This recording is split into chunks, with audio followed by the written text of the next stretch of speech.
Olá, bem-vindo à segunda aula do livro Quem Mexeu no Meu Queijo.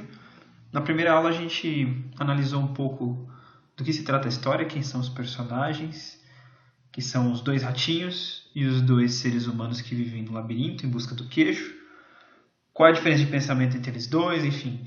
Se você não assistiu a primeira aula, pode ir lá no vídeo, ela está disponível para você entender. Essa é a segunda aula das 4 que a gente vai ter para estudar esse livro Quem Mexeu no Meu Queijo, que fala sobre como lidar com mudanças, tanto na vida profissional como na vida pessoal. Então vamos lá para a aula em si, vamos estudar a segunda parte da história, que foi o que aconteceu exatamente depois que os dois ratinhos acharam o poço de queijo, foram embora e os dois seres humanos ficaram se lamentando porque o queijo tinha acabado, como a maioria das pessoas fazem. Vocês lembram que tinham dois homenzinhos, o Ham e o Hal. E mesmo eles, eram diferentes uns do outro. Eles tinham jeitos de pensar bastante peculiares. E o Hal, ele era um pouco menos acomodado do que o Ham. Esse magrinho que está aí. Ele de repente começou a parar para pensar e percebeu que ele e o seu colega estavam se lamentando há muito tempo. Porque o queijo tinha acabado, que eles tinham perdido o direito deles, que aquilo não era justo. E ele se indignou e começou a perceber que era mais fácil encontrar um novo queijo em outro lugar do que ficar se lamentando pelo velho queijo que tinha acabado. E eles, como você pode se lembrar, eles escreviam as lições que eles aprendiam nos muros do labirinto. E ele escreveu essa seguinte lição aqui que você está vendo. Se você não mudar, morrerá. E essa é uma lição curta, mas ela é extremamente eficaz. Muitas pessoas elas têm momentos bons na vida, que elas se dão bem, e de repente aquilo muda. Ou ela perdeu aquele direito, ou a situação externa mudou, mas de repente o que era bom não é mais tão bom assim. E a pessoa fica às vezes a vida inteira se lamentando ao invés de mudar também, já que as coisas mudaram, as circunstâncias não são mais as mesmas. E ele escreveu essa lição pensando nisso. Se você não mudar, você vai morrer. E essa foi uma lição muito importante que ele escreveu no muro, que é uma lição que pode ser muito importante para todo mundo também. E ele escreveu uma segunda lição no muro, que é uma pergunta, é uma provocação, na verdade, que ela questiona o seguinte: o que você faria se você não tivesse medo? Porque ele começou a pensar, bom, já que eu preciso mudar, e as circunstâncias não vão mudar se eu não fizer nada, eu preciso sair daqui e começar a procurar um novo queijo. Só que é um labirinto, eu posso morrer de fome. Mas mesmo assim ele começou a se perguntar, o que eu não faria? O que eu faria, na verdade, se eu não tivesse medo? O que está me impedindo de agir? Qual é o medo que me paralisa? E aqui tem uma lição muito importante, escondida, sobre a nossa falta de coragem, às vezes, em empreender, em fazer coisas novas. Tem pessoas que sentem um pouco de medo. Isso é bastante comum. Todo mundo tem medo. O medo ele é bom, ele nos torna mais prudentes. E quando você tem pouco medo, você fica no que eu costumo chamar de estado de alerta. Você está com medo, mas você não está totalmente aterrorizado. Você fica esperto, você fica em estado de alerta, fica mais inteligente, fica mais atento aos movimentos e consegue agir assim. Mas existe um outro tipo que eu chamo de muito medo. Tem gente que fica não com pouco medo, mas ela fica com muito medo.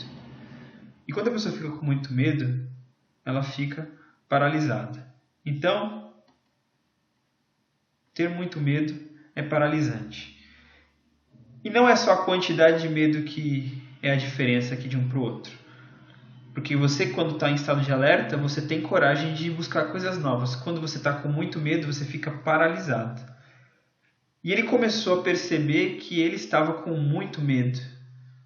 Por isso, até agora, ele não tinha saído do lugar. Ele ficou se questionando, reclamando, arranjando outros culpados, quando na verdade o único culpado era ele. E quando ele começou a se perguntar o que eu faria se não tivesse medo, ele passou de muito para pouco medo. Ele não perdeu o medo. Ele começou a ter pouco medo, ficou em estado de alerta e resolveu sair. E muitos de nós, tanto estudantes como empreendedores, profissionais, costumamos ficar na defensiva e a gente costuma falar sempre que a culpa dos problemas às vezes é a sorte, às vezes é o governo, às vezes é a economia. E muitas vezes a gente pode até estar certo na nossa afirmação. Pode ser que a gente não deu sorte, pode ser também que o governo não ajude, como muitas vezes não ajuda, e pode ser que a economia não esteja numa boa fase, porque ela vive de ciclos. Mas não adianta você falar que você não tem sucesso porque os impostos são muito altos, porque os direitos trabalhistas não são os melhores, porque as empresas não funcionam da melhor forma, porque o governo não facilita, porque está tendo uma crise econômica, porque as coisas não estão certas para o seu favor. Não adianta você depender de fatores externos. Você tem que agir independente deles. É alguma coisa que eu costumo chamar de terceirização do sucesso. Você conhece aquela pessoa que é fanática por um time de futebol? Eu não sou contra torcer por um time de futebol, eu também torço. Mas tem pessoas que são fanáticas por um time de futebol. Elas às vezes não confiam no próprio sucesso delas e elas fazem o que eu chamo de terceirização do sucesso. Elas jogam todas as possibilidades de sucesso para alguma coisa que está além do controle delas, para que elas consigam se sentir felizes caso aquilo aconteça. Então eu torço para o time A, caso o time A ganhe, eu me sinto bem sucedido, apesar de não ter tido sucesso nenhum na prática, não ter feito nada para conseguir aquilo. E se o time A perder, de repente é um fracasso para mim. Mas eu estou terceirizando o sucesso porque eu não estou assumindo o controle de nada, porque eu tenho muito medo. E pessoas que têm muito medo costumam terceirizar o sucesso e deixar isso por conta de outros. E aí eu queria dizer para você uma coisa muito importante. Você precisa ter sucesso apesar das circunstâncias e não por causa das circunstâncias. A gente conhece a história de muitos empreendedores que se deram bem porque eles deram sorte, porque o governo ajudou, porque a economia estava boa, mas a gente também conhece muitos empreendedores que foram bem-sucedidos mesmo sem ter sorte, mesmo com um péssimo governo e mesmo com a economia indo mal. Então eles tiveram sucesso apesar das circunstâncias e não por causa das circunstâncias. E foi isso tudo que Ren estava refletindo a respeito da atitude dele até aquele momento. E ele percebeu que o queijo do posto C não tinha desaparecido da noite para o dia. Na verdade, a mudança não tinha pegado ele de surpresa se ele tivesse prevenido, se ele tivesse observado. E essa é outra lição importante. Ele deixou de olhar para o futuro porque ele estava muito vidrado no presente. Apesar de ser um homem e conseguir raciocinar diferente dos ratos, ele não usou muito bem essa capacidade dele. E aí, ele escreveu uma outra frase no muro como uma outra lição aprendida, que dizia o seguinte: cheire o queijo com frequência para saber se ele está ficando velho. E é uma coisa importante, porque ele não se preparou para a mudança, por isso que ele foi pego de surpresa. Na verdade, o queijo não acabou da noite para o dia, mas se ele tivesse observado com frequência o que estava acontecendo ao redor dele, ele teria conseguido reagir antes e não teria sido pego de surpresa. Porque quando ele procurou e não achou, ele ficou frustrado e começou a se sentir, de repente, revoltado, como se a culpa fosse de outras pessoas e não dele. E aí vem um outro conceito interessante, que é que quando ele começou a pensar sobre essas coisas que a gente está falando aqui, ele começou, de repente, a se sentir bem diante do desconhecido. E o desconhecido que antes representava uma ameaça para ele começou a parecer uma oportunidade. Já não soava tão mal assim procurar um novo queijo e correr todo aquele risco. Não deixou de ser um risco, mas começou a ser um risco calculado. Porque agora ele não estava com muito medo, ele estava com pouco medo. Ele sabia quais eram os riscos e sabia quais eram as oportunidades. E agora ele estava se sentindo bem diante do desconhecido. E ele, pensando a respeito dessas coisas, escreveu mais uma frase no muro. Quando você vence o seu medo, você se sente livre. Por quê? Porque o medo aprisiona, o medo nos deixa paralisados. E ele começou a se lembrar como era divertido procurar queijo. E começou a se imaginar numa pilha de queijos, mesmo antes de ter encontrado esse queijo. E foi uma sensação agradável, apesar dele só estar imaginando.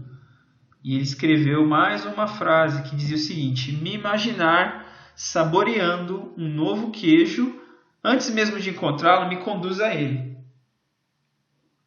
E talvez você já tenha passado muitos momentos sonhando com o novo queijo e mesmo antes de ter encontrado isso foi agradável. Por quê? Porque quando você sonha, você tem uma motivação muito maior para alcançar aquilo. E é exatamente isso que ele escreveu no muro, que quando você se imagina, você tem mais força para encontrar aquilo que você está sonhando.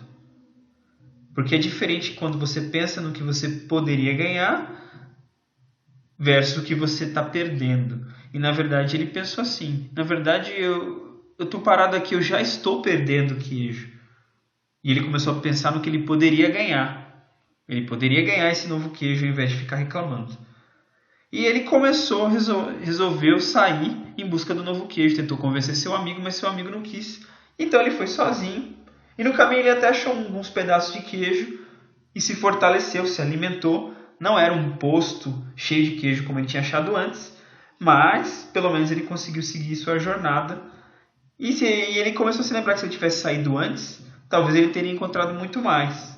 Tinha pouco ali porque ele tinha demorado. E no próximo vídeo, na outra aula, a gente vai tentar descobrir o que aconteceu com outro amigo dele que ficou, o Ham. Porque ele saiu, o Hal saiu para procurar. Mas o que aconteceu com o outro amigo dele? Será que ele ficou parado? Será que ele aprendeu a lição? Será que ele foi encontrar o seu amigo? Até agora a gente está entendendo quais são os perfis de pessoa.